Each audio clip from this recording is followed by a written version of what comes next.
Hey, welcome back everybody. Welcome back to my channel, Amused Jester. My name is Junior. Today, let's take a look at a G.I. Joe classified series. Cobra Iron Grenadier, I guess his name is Darklon. And as you can see, out of the packaging, everything's pretty much revealed. Some sort of gun over here, some sort of sword, a pistol, a secondary head, and some sort of sword again over here. Here's the side of the box. Here's the back of the box. Interesting. This is a very interesting character. 155. This is a rendering, animated. And let me go ahead and take him out of the box and see what's going on. Alright, so that's what we have out of the box. And first things first, the accessories. We do have this some sort of rifle thing going on. It's got some holes over here that I'm assuming is if you have fire effects you can put it in there. There aren't any fire effects, but it's there.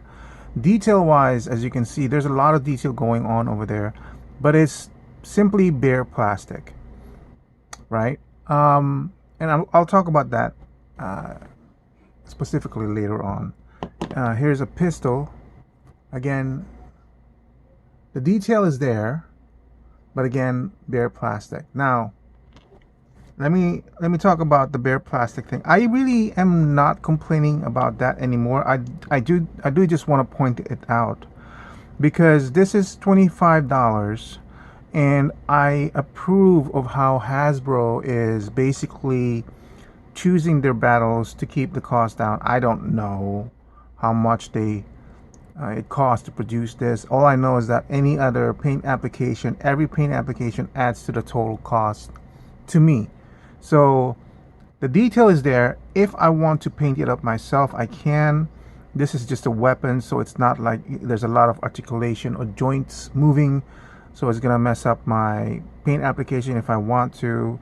It's a simple dry brush of silver or anything else that I might want to put, and I could definitely amplify the look of this one. Now this one, I approve of what they did in this one, because before, what they would do with this knife, it would be all black as it used to be, but now at least they're painting it silver. So there's two types of color you're seeing: the original black of when it was how it was casted, and then the silver. That's fine for me. And then here for the sword, you get the detail, and then you get the silver and some red.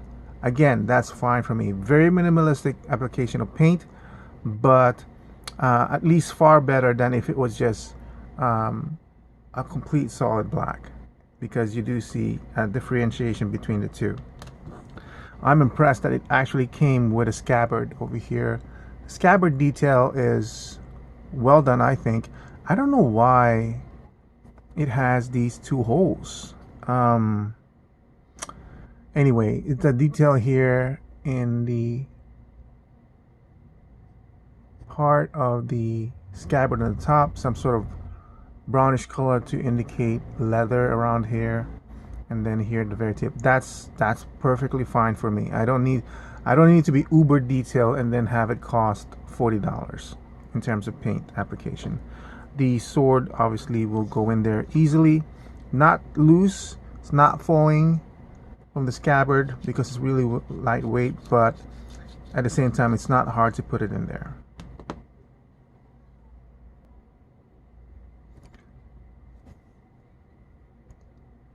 This is the secondary head that comes with the product. As you can see, it's very nicely detailed. Can it use a wash? Absolutely. A wash will bring out all the detail that's occurring here on this lower jaw, also on here as well. But still very, very nice detail. So this is this is what I would classify as minimalistic paint application, but it's a base paint application that you can accentuate by adding more brushes, dry brushes, in anything if you want to. If you want to bring out what's in your figure, then do some paint application. Yes, it doesn't why would you need to paint it? That's completely up to you if you want more detail. For me, honestly, this is fine enough for me. But I like the fact that there's sculptural details here that exists that can be brought out by just a few touches of paint if you ever want to.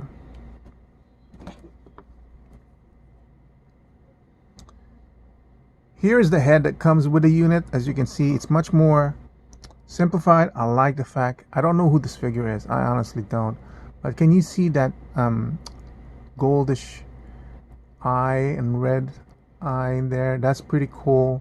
So I suppose this is some sort of mask that maybe originally was meant to come over here.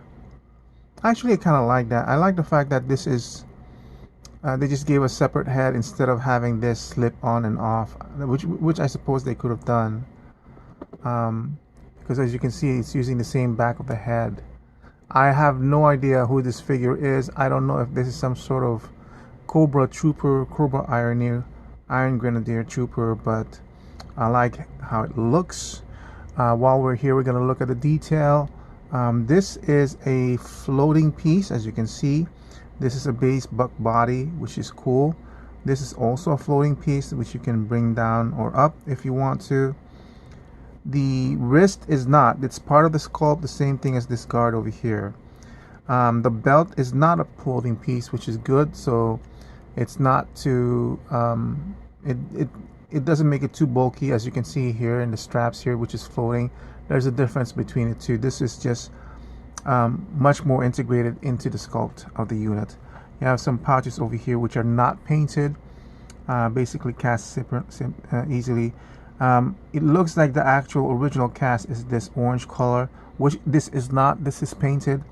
I'm only saying that because this, whatever this brown rust coloring is, bleeding or bled a little bit here in the edge. So this is painted to match what was the original plastic used here, but as you can see, there's a difference between the two, right? There's a difference between painted and unpainted, and this is definitely a lot more better, but you know what we have is what we have.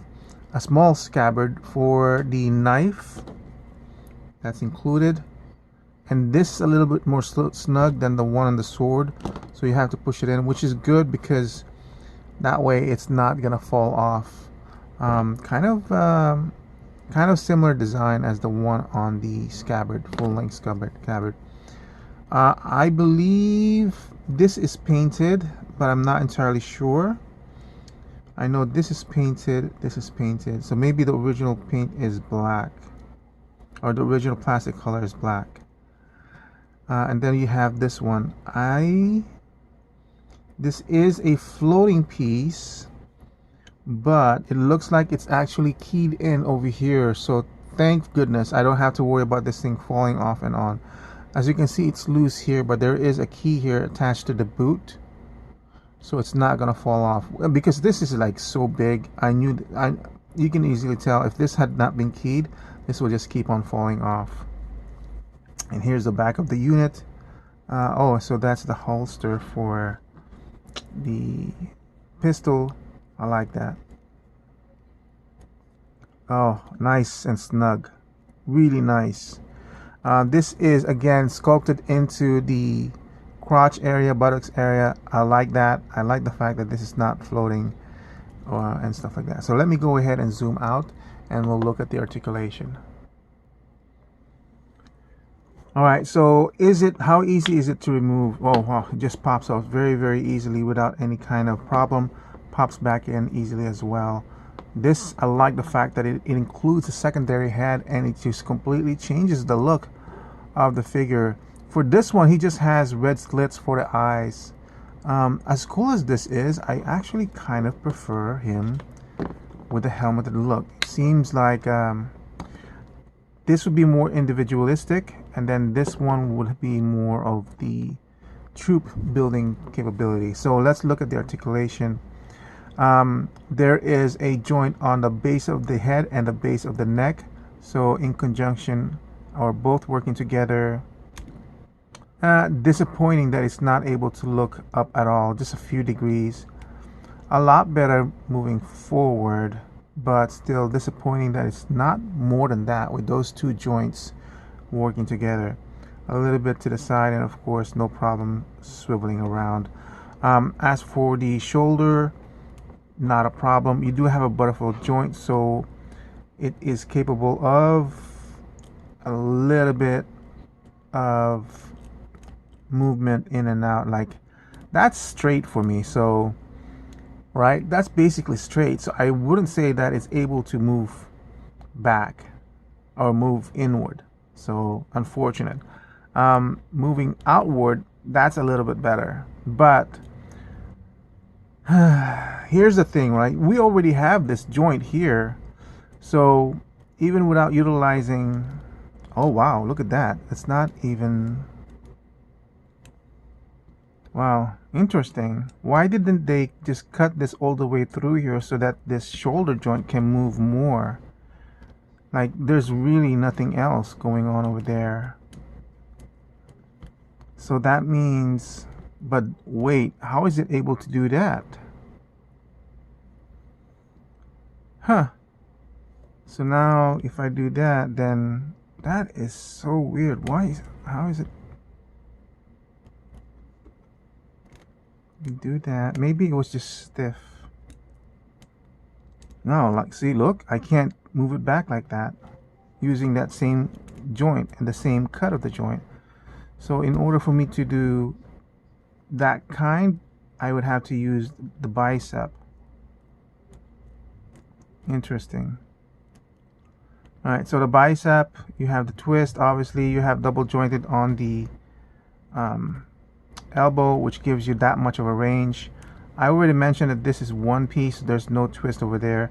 The wrist does have a twist if you want, and this is an up and down joint, so you can move it down like so. And if you look at the cut here, the cut is more towards on the bottom than on the top, which means you can't really move it up. It's more going downward, which I suppose is, look at that. So you gotta be careful and keep this in mind, that this is gonna be a problem. So if you want him to like point a gun like that,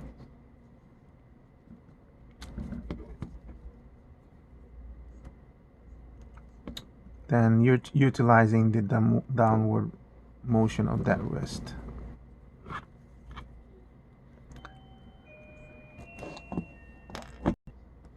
All right, so there was an interruption and I lost my train of thought. Yeah, so just be careful with how this thing is, because you don't want to force it coming that way. As you can see, you can't even do a parallel position in the arm. What you have to do is move it up from that and then twist that one. Okay, that's the only way. Otherwise, you might, and if you force it, you might break that shoulder, because I have no idea why it's doing that.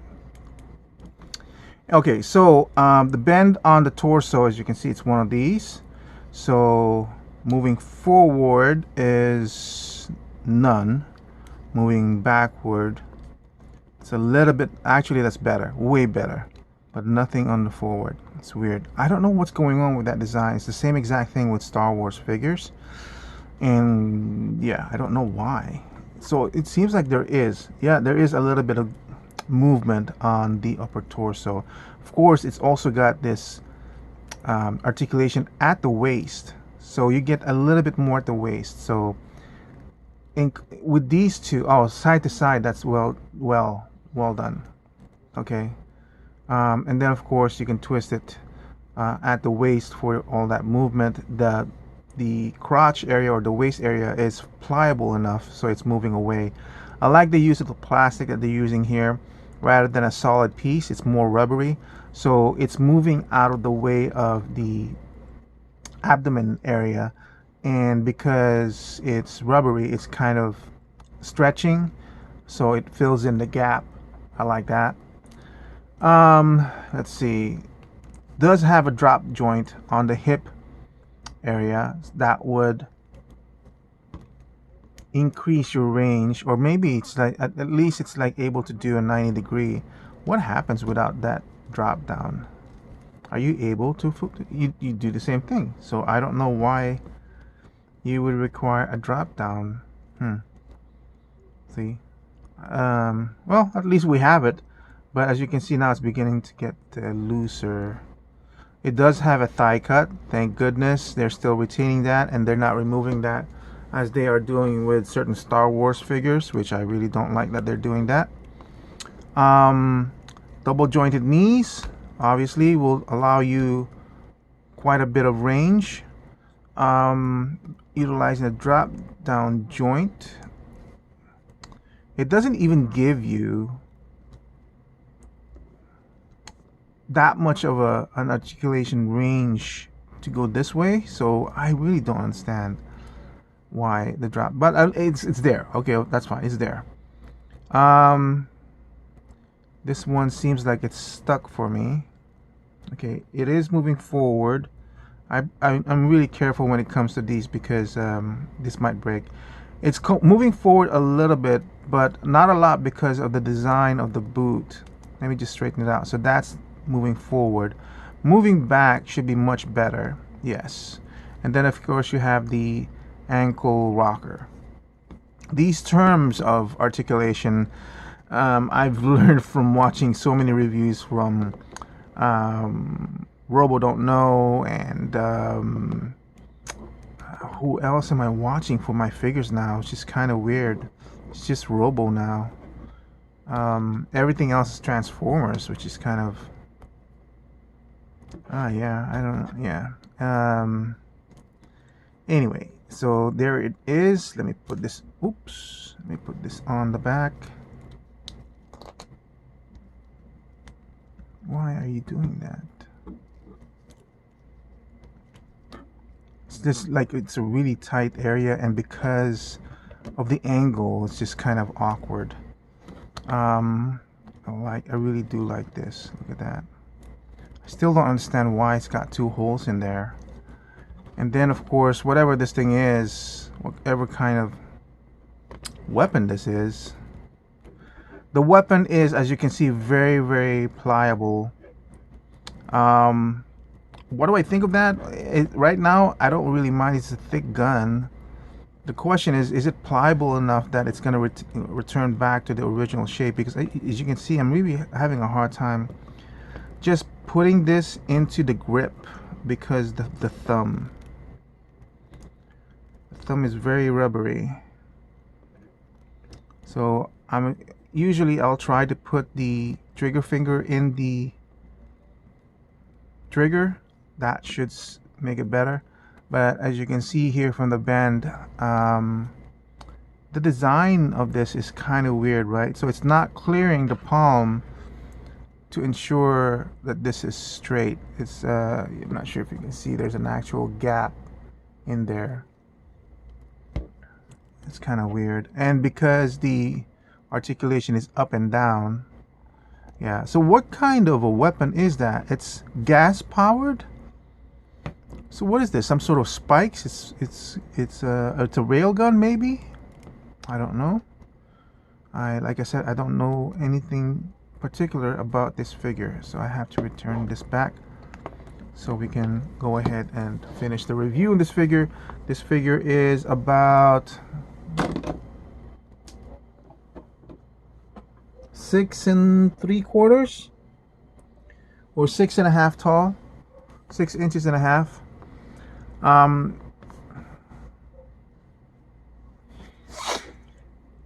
Let's see, what do I think of this figure? It's kind of a weird combination of colors. It's very colorful for a Cobra figure.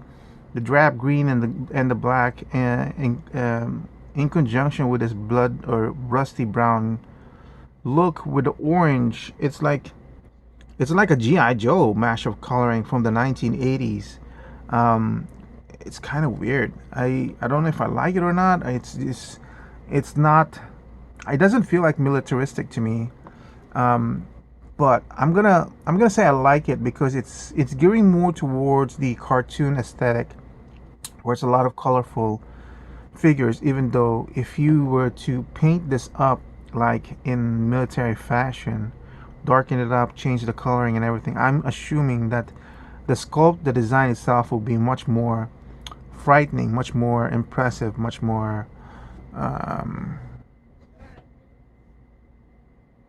villainous, I suppose. But as it is, the color is kind of, the choice of color is kind of putting me off. Okay, so price being 10 equal to $25 value. I mean, G.I. Joe Classified Series is just killing it for me. There's a lot of stuff going on over here for $25. I know, I mean, I wish it could have been 22, but there's actually a lot of paint going on for this figure as well, that I wasn't expecting. It's it's it's bare, but because it's throughout the figure, it doesn't seem to be bare. And I feel like there's potential in this figure because of the sculpt that they've added on. Value, I'm gonna give it a 12. G.I. Joe Hasbro would have to do something bad towards the figure for me to lower it at 12. I feel the value is there for G.I. Joe Classifieds. I feel that this is one of those brand lines that are at the very top. There's really nothing to beat G.I. Joe right now. Maybe Valaverse, but I've only had like one or two Valaverse figures, but they're also at 29, but their stuff has a lot of paint application. Unfortunately, Valaverse is gearing more towards realistic military figures than anything else. And even though I'm not familiar with this particular unit, I do like the fact that it's adding to my collection. I wish I was in a financial position that I could army build this, but I can't. I just the only ones I'm interested in terms of army building are the regular units that I'm familiar with, and these I'm not familiar with, is Iron Grenadier. So I don't even know if, I'm pretty sure it has to be from the comic, because I've never seen this on the original cartoon. So yeah, value 12, price 10, equal to $25. G.I. Joe Hasbro Classifieds is a highly recommended line for me. And that's it for my review of the Iron Grenadier. What's the name of this figure? I've already tossed the box. Darklon. And thank you for watching. I hope to see you guys on my next review. And I'll see you guys soon. Bye.